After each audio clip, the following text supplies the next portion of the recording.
Hey everyone, and welcome back to the channel. Your favorite storyteller is here, and today we're diving into a tale that's less about happily ever after and more about what in the legal system just happened. If you've ever felt like your life was a particularly dramatic telenovela, then you're in for a treat. This one's personal, a bit messy, and ultimately a testament to finding love in the most unexpected places. So settle in because this is going to be a long one. You know, for years, my life was pretty normal. My name is Michael. I was a husband, a father. I worked hard. I came home. I played with my kids, helped with homework, fixed leaky faucets, the whole 9 yards. I genuinely believed I was a good husband. I tried to be supportive, kind, and always made sure my family had everything they needed and then some. Some might even say I went above and beyond my responsibilities. My weekends weren't filled with extravagant parties or mysterious disappearances. They were about football matches with my son, baking, or attempting to bake, with my daughter, and maybe, just maybe, an hour of uninterrupted sleep if the stars aligned.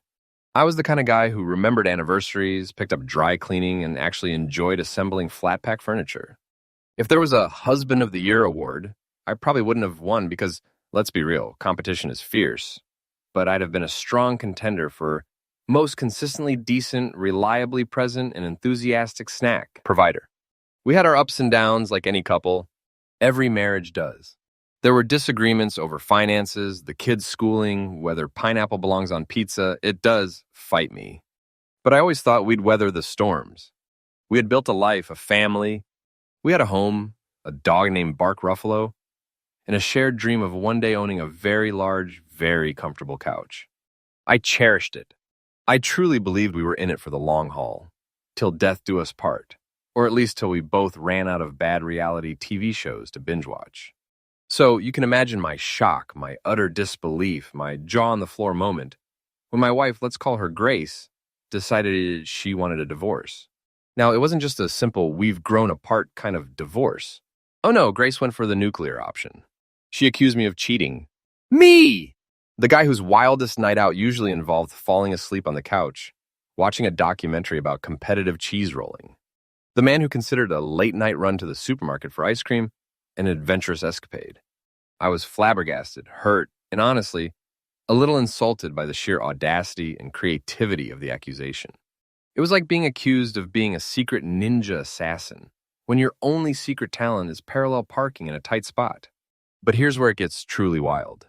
Grace didn't just accuse me. She came to court with proofs. And not just any proofs. These were elaborate, meticulously constructed, almost Hollywood-level fake proofs that, to my utter disbelief, were incredibly convincing. We're talking doctored photos that showed me in compromising and completely fictional situations, fake text messages overflowing with illicit pillow talk, even a suspiciously well-forged hotel receipt from a city I hadn't visited in years. I sat there in court, watching my life unravel, feeling like I was in some kind of spy movie where I was the unwitting villain, framed by a shadowy organization with an unlimited budget for Photoshop and burner phones. My own lawyer, a good man named Mr. Collins, was scratching his head, genuinely confused as to how these evidences could be so meticulously fabricated. He kept muttering about the unprecedented level of fabrication. It was like she'd hired a team of master forgers and a renowned dramatist for our divorce case, transforming our quiet, suburban life into a primetime courtroom drama. Despite my vehement denials, despite my lawyer's best efforts to poke holes in her story, despite my emotional pleas and explanations that I was genuinely bewildered by these facts, the evidence was just too compelling. It was a masterclass in deception, a symphony of lies, and the audience, the judge in this case, was completely convinced. The judge, bless their heart, seemed genuinely regretful, but legal precedent and compelling evidence left them with no choice. The ruling came down like a gavel hitting a concrete block. The divorce was granted.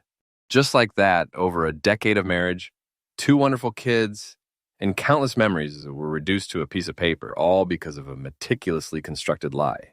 I walked out of that courtroom a divorced man, bewildered, heartbroken, and feeling utterly betrayed. My world had been upended. Not by truth, but by a carefully crafted fiction. The injustice stung more than the loss itself. The aftermath was rough, as you can imagine. Rebuilding your life after such a public and unfair blow is no easy feat. I wasn't just divorced, I was divorced with a public cloud of infidelity hanging over my head, a cloud that was entirely baseless. People looked at me differently.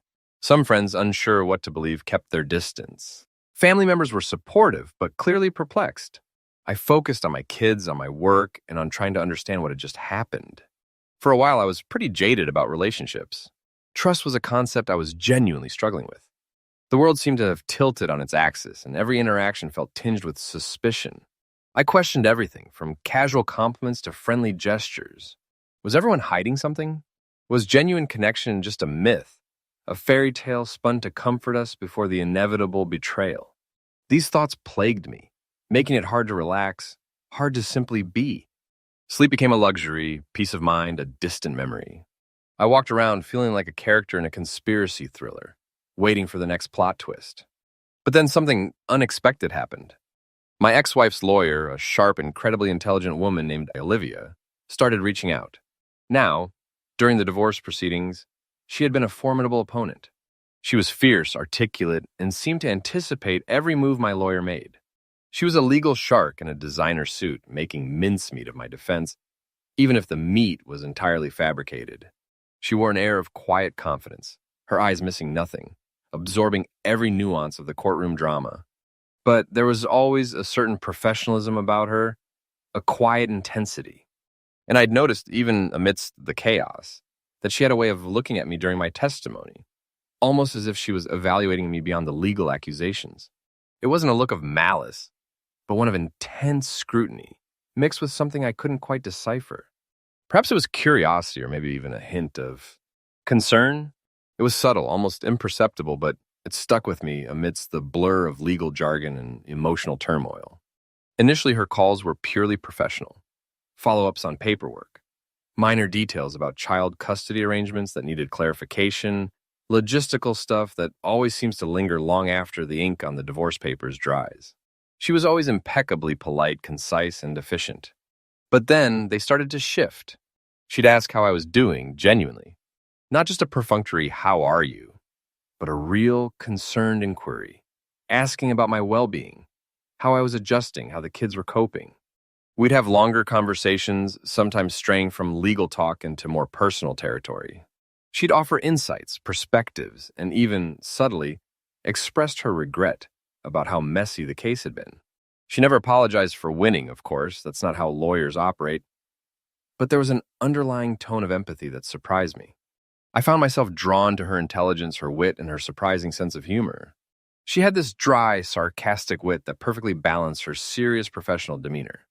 It was a bizarre situation, being friendly with the very person who had just dismantled my marriage, but there was an undeniable connection. It was like finding a beautiful, resilient flower growing in the middle of a war zone, completely unexpected and surprisingly vibrant. About a month or so after the divorce was finalized, she asked me out for coffee. Purely platonic, she clarified with a wry smile during a phone call about scheduling a school pickup. Just a chat away from the legal eagles. My treat. I was hesitant, obviously. My emotional radar was on high alert, beeping like a microwave on full power. My friends, bless their protective hearts, warned me to be careful. "She's a lawyer, Michael. And your ex-wife's lawyer at that. This smells fishy," they'd say, eyeing me with suspicion. "Are you sure she's not just gathering more intel?" But curiosity and a strange sense of comfort I felt in her presence won out. I decided to take a chance, to see where this unexpected path might lead. What more could I lose, really? My marriage was already gone, my reputation somewhat tarnished. A coffee meeting seemed like a minor risk in the grand scheme of things. That coffee led to dinner, which led to another dinner, and then another. We talked for hours about everything and nothing. We discussed our childhoods, our dreams, our fears, our views on life, even our favorite mashed potatoes dish recipe. Hers is superior, I admit. She was a great listener, truly absorbing what I said, not just waiting for her turn to speak.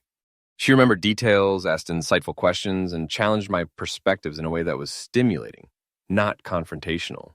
And surprisingly, she was incredibly kind. She saw beyond the court documents and the fabricated accusations. She saw me. The real Michael. The one who loved his kids, worked hard, and sometimes struggled to make sense of the world. She saw my devotion to my children, my work ethic, my attempts to be a decent human being, even when life had been anything but decent to me. And what was even more surprising was that I found myself starting to feel something I hadn't felt in a very long time. Hope. A quiet, blossoming hope that perhaps, just perhaps, love wasn't a cruel joke after all. This wasn't a whirlwind romance built on fleeting passion. It was a slow, steady, and incredibly reassuring connection. She saw the kind of husband and father I was. She knew I was a good man, despite the court's ruling. She saw my devotion to my kids, my work ethic, my attempts to be a decent human being. And slowly, cautiously, we started dating. There were no grand declarations, no immediate fireworks. It was a slow, steady burn built on mutual respect and genuine interest. We took things slow, really got to know each other outside of the courtroom drama. We discovered shared passions, a love for old Hollywood movies, a surprising competitive streak in board games. She's fiercely competitive in the best way. And an equally surprising enjoyment of cooking elaborate Spanish meals together, often ending in hilarious kitchen mishaps. It was refreshing, building something new, something untainted by the past. We met each other's friends, introduced her to my children gradually, ensuring they were comfortable with this new person in my life. She was patient, understanding, and incredibly thoughtful with them, earning their trust and affection. 8 months. That's how long it took from our first not illegal meeting coffee to us standing at the altar. 8 months of getting to know each other and of building a new foundation based on trust, respect, and a genuine appreciation for who the other person was. It was fast, I know. Some might even say ridiculously fast, especially after such a tumultuous divorce. My family was wary, my friends were dumbfounded, and even I, at times, had to pinch myself. Are you sure, Michael? 8 months? That's barely enough time to choose curtains, let alone a life partner, my aunt would exclaim. But when you've been through what I had, when you've experienced such a profound betrayal, when you've felt so utterly alone, and you find someone who truly sees you, truly understands you, and isn't afraid to show you love, you don't waste time.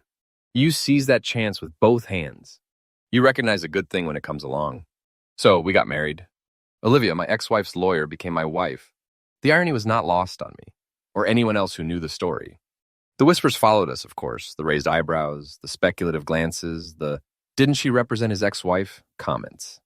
But for the first time in a long time, I didn't care.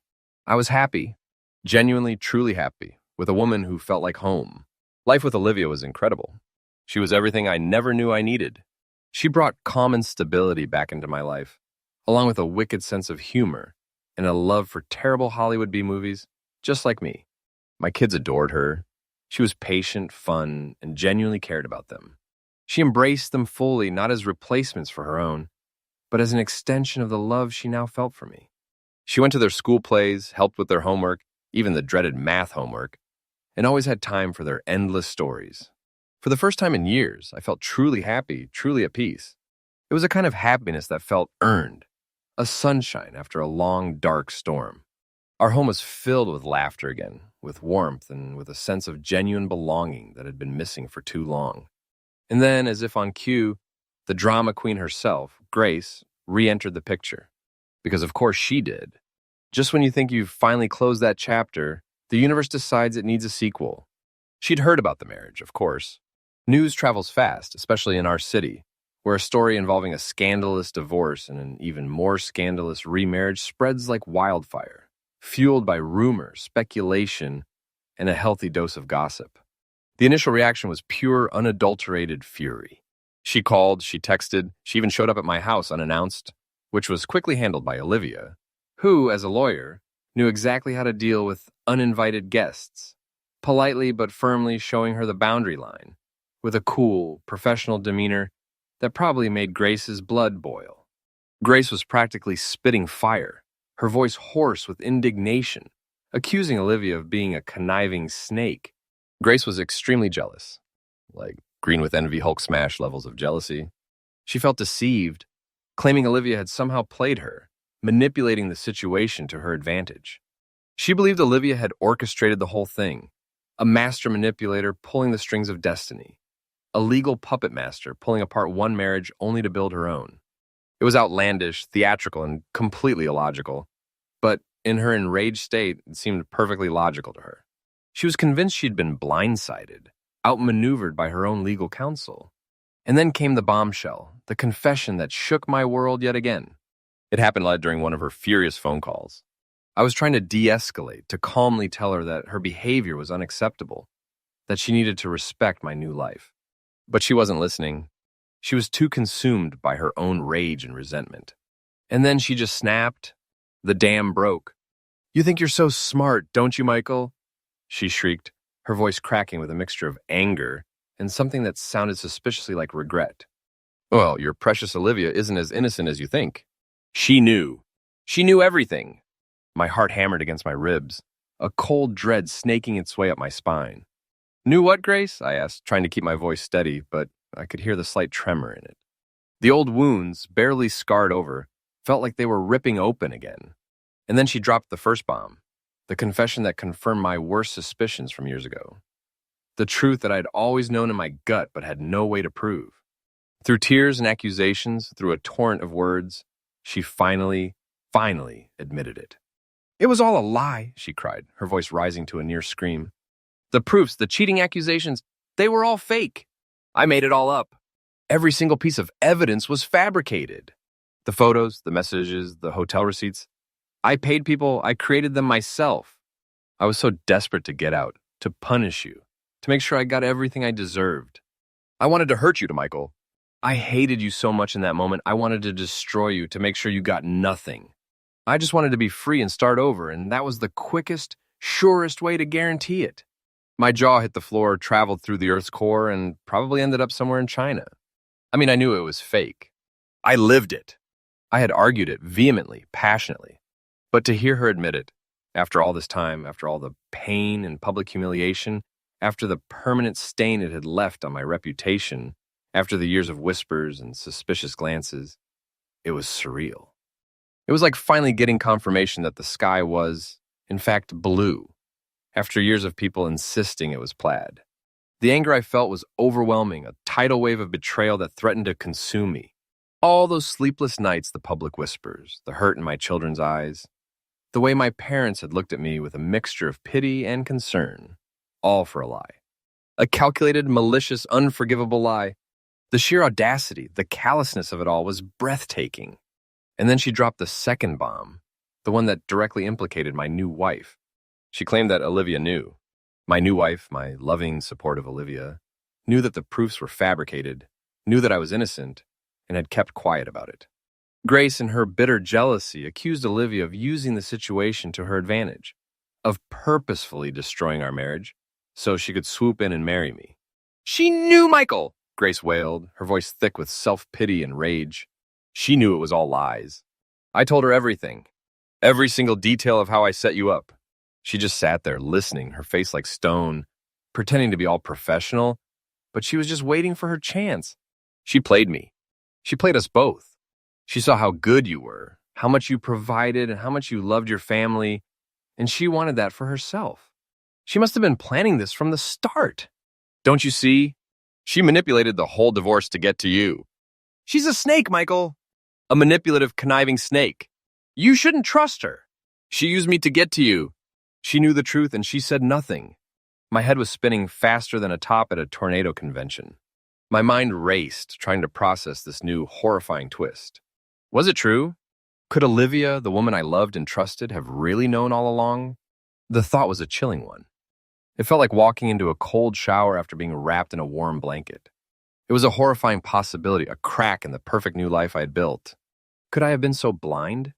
Was I just a pawn in some elaborate legal game, unknowingly moved by the very person I now shared my life with? The seeds of doubt, once firmly uprooted and discarded, were now trying to take root again, digging into the fertile ground of my past trauma. The betrayal I felt from Grace was raw, but the potential betrayal from Olivia, my wife, felt like a dagger to the heart. It was a terrifying moment of vulnerability, where my carefully reconstructed world felt on the verge of collapsing once more. I needed to know. I couldn't live with that kind of doubt hanging over my head. Not after everything I had already been through. I valued honesty and trust above all else now, having learned the painful consequence of their absence.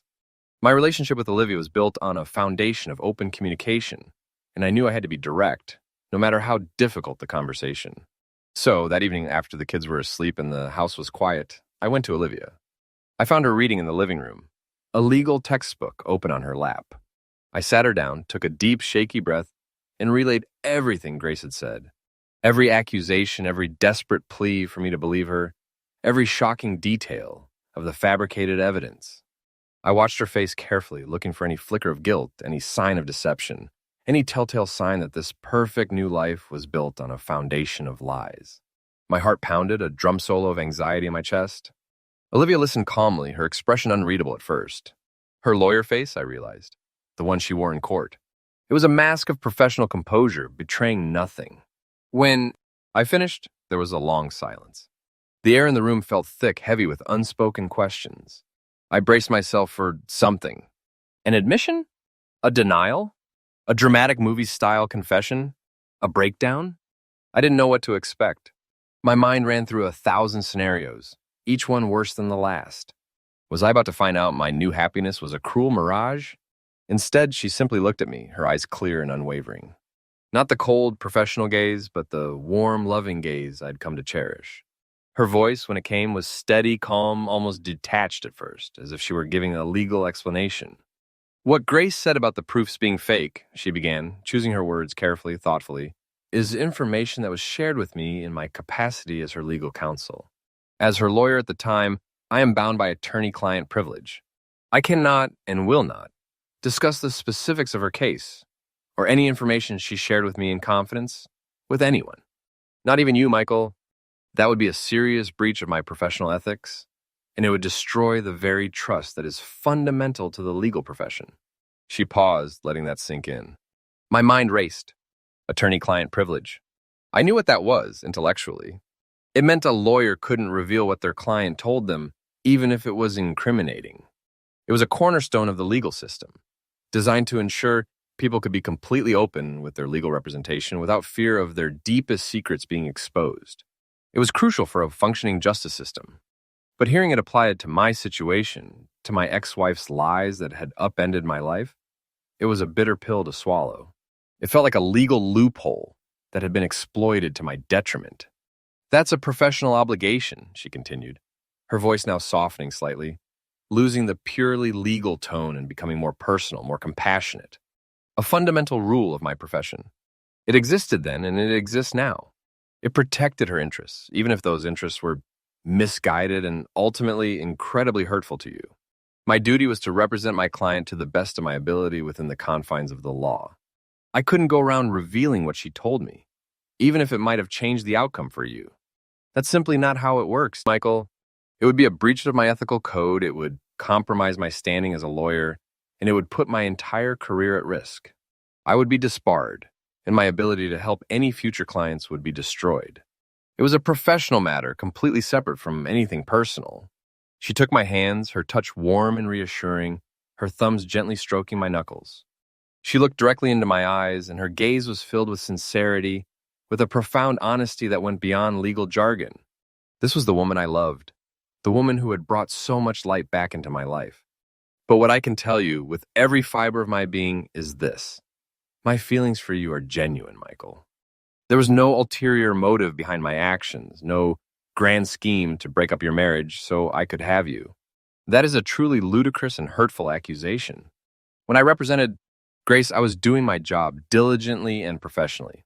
I presented the case based on the information and evidence provided to me by my client. My role was to advocate for her within the bounds of the law and to win her case for her. I acted professionally, as I always do. My personal life and my professional life are two separate entities, and they were then too. I would never compromise my professional integrity, nor would I ever manipulate someone's life for personal gain. After the divorce, when I reached out to you, it was because I saw something in you that I genuinely admired, Michael. I saw a good man, a dedicated father, someone who had been unfairly maligned and who deserved happiness. I saw past the accusations and the court drama. I saw you, the kind, loyal, somewhat goofy man who makes me laugh, who loves his kids unconditionally and who deserves all the joy in the world. And the more time we spent together, the more I realized I was falling in love with you. It wasn't a plan. It just happened. Love often does. It blindsides you, shows up in the most unexpected places. I love you, she concluded, squeezing my hands gently, her eyes shining with genuine emotion. and I have no ulterior motive behind it. My past professional relationship with Grace has absolutely no bearing on our marriage or on my feelings for you now. I chose you, Michael. I chose us. I chose this family we're building, and I would never do anything to betray that trust. Our love is real, and it's built on truth and respect, not on lies or manipulation from the past. Her words resonated with me. The attorney-client privilege part made perfect sense, even if it was a painful reality to accept in this context. I knew enough about the legal world to understand that lawyers couldn't just blab about what their clients told them, even if it was something as outlandish as fake evidence. It's a cornerstone of the legal system, designed to ensure people can be honest with their lawyers without fear of disclosure. It protected Grace then, and it protected her secrets, even the ones that hurt me. Olivia was being a professional, upholding her ethical duties, even if it felt incredibly frustrating and deeply unfair in that moment. It was a bitter truth, but it was truth. And her explanation about her feelings, it felt honest. Truly honest. Her eyes held no deceit, only warmth and a quiet plea for me to believe her. I had seen her sincerity, her kindness, her love for me and my kids over the past 8 months. This wasn't some calculated scheme. It was a genuine, organic connection that had blossomed from an incredibly difficult situation. My heart knew it even if my head was still reeling from Grace's confession and the lingering shadow of the past. I chose to believe in the love and trust we had built, rather than the desperate, jealous words of a woman who had already proven herself to be untrustworthy and deeply malicious. My faith in Olivia, in us, was reaffirmed. So, armed with this understanding and with a renewed sense of clarity and conviction, I made a decision. I contacted Grace one last time. This wasn't a call for reconciliation or even a deep discussion. It was about setting boundaries clearly and unequivocally. I needed to cut the cord, once and for all, for my own peace of mind and for the well-being of my new family. I called her. My voice was calm, firm, devoid of the anger and frustration I still felt, but filled with a quiet resolve. I was speaking from a place of strength, not desperation. Grace, I said, my voice steady, leaving no room for argument. I know. I know about your lies, about the fake evidence you presented in court. Your confession, as painful as it was to hear, has only solidified my belief that I made the right choice in moving on. It confirms every instinct I had that you were not truthful, even when the court was convinced otherwise. What you did was an act of profound betrayal, and it caused immense pain. I continued, the words coming out clearly, each one a step towards my own peace. And your attempts to poison my current marriage, to destroy the happiness I've found, are unacceptable. Olivia is my wife, and I trust her completely. Her professional obligations as a lawyer are separate from her love for me, and I understand that. I believe her when she says she loves me, and that there was no malicious intent in her professional duties. You tried to make me doubt her, to plant seeds of discord, but you only ended up making me appreciate her more. Her honesty, even about the difficult parts, only strengthened my faith in her. You need to stay out of our lives, Grace. You need to focus on your own life and stop trying to destroy mine. This constant interference, this bitterness, this desperate need to inject yourself into my happiness, it's not healthy for anyone, especially not for our children. We share children, and for their sake, we can maintain a civil co-parenting relationship, strictly limited to matters concerning them, school, health, logistics. That's it. There will be no more personal calls, no more unannounced visits, no more attempts to undermine my relationship, my home, my marriage, my peace. These are off limits to your negativity. I have moved on, I am happy, and you need to do the same. She tried to argue, to justify, to manipulate, to rehash her old grievances, to play the victim, but I didn't let her. I calmly and firmly told her that the conversation was over. I had said what I needed to say, and my boundaries were now clear and unmovable. I hung up the phone, and for the first time in a very long time, I felt a sense of profound peace. The chapter was finally truly closed. The heavy weight that had been pressing on my chest for years finally lifted. It was a breath of fresh air untainted by deceit or resentment. And since then, things have been remarkably quieter on the Grace front. There are still co-parenting discussions, of course, but they are strictly business, conducted mostly through text or email with minimal direct interaction. The drama has subsided, replaced by a much-needed calm. My kids have thrived in the new, peaceful environment, and my relationship with Olivia has only grown stronger, built on a foundation of honesty and resilience. Every day I'm grateful for the unexpected path my life took, and for the incredible woman who walked into it when I least expected it. It's been a crazy journey, folks. From a loving husband to a falsely accused divorcee, to finding love with the most unlikely person, my ex-wife's lawyer. It sounds like something out of a Hollywood movie, doesn't it? A plot twist no one saw coming, even the scriptwriters. But it's my life, and I wouldn't trade it for anything. Olivia is my rock, my partner, my everything. She came into my life when it was at its absolute lowest, and she helped me rebuild, brick by painstaking brick, a stronger, happier, and more honest foundation. She didn't just love me. She saw me, understood me, and never judged me based on someone else's lies. She believed in me when no one else did, and that, my friends, is a love worth fighting for. This whole experience has taught me so much about trust, about resilience, about the complexities of the legal system, and about finding happiness even when life throws the nastiest curveballs imaginable. It also taught me that sometimes the most beautiful connections bloom in the most unexpected and even controversial circumstances. It showed me the power of professional ethics, even when they're painful, and the ultimate triumph of truth, even when it takes years to come out. It reinforced the idea that sometimes the end of one chapter is simply the beginning of a much better one. So I want to hear from you. Have you ever been in a crazy marriage situation? Have you experienced betrayal that led to an unexpected new beginning? Or perhaps you found love in a place you never, ever thought you would. Share your crazy marriage life experiences in the comments below. The more unbelievable, the better. I'm convinced there are stories out there that make mine look like a walk in the park. Tell me how you navigated the twists and turns, how you found your strength, and what lessons you learned along the way. Your stories can inspire others who might be going through similar struggles, showing them that light can emerge even from the darkest of situations. And for those of you out there feeling like your world has been turned upside down, who might be grappling with betrayal, heartbreak, or simply the confusion of navigating complex relationships, remember this: never give up on love. Even when things are messy, even when people disappoint you, even when you feel like you've been unfairly targeted and everyone believes a lie about you, there is always hope. Keep your heart open, but keep your eyes wide open too. Trust your gut. Learn from your experiences, but don't let them harden your heart completely. And remember that true love isn't about perfection. It's about finding someone who sees your imperfections and loves you even more for them. It's about mutual respect, honesty, and unwavering support. Don't waste your time chasing after those who don't appreciate you or trying to prove your worth to people who refuse to see it. Focus on building a life filled with genuine connections and people who lift you up. There's always a new chapter waiting to be written, and sometimes the best characters in your story are the ones you least expect. Stay positive, stay resilient, and don't let other people's actions weigh you down. Your happiness is your own, and you deserve it. If this wild ride of a story entertained you, or if you just appreciate a good dose of relationship drama with a happy ending, please like this video. Your likes help this channel grow, and let me know you're enjoying the content. If you want to hear more of my and your crazy life stories, make sure to subscribe to the channel and hit that notification bell so you don't miss out on any new uploads. Let's keep this conversation going and build a community of support and amazing tales. Share this video with anyone who needs a dose of hope or a good laugh.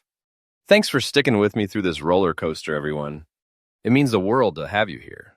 Until next time, stay kind, stay resilient, and always, always keep looking for that unexpected spark. Cheers.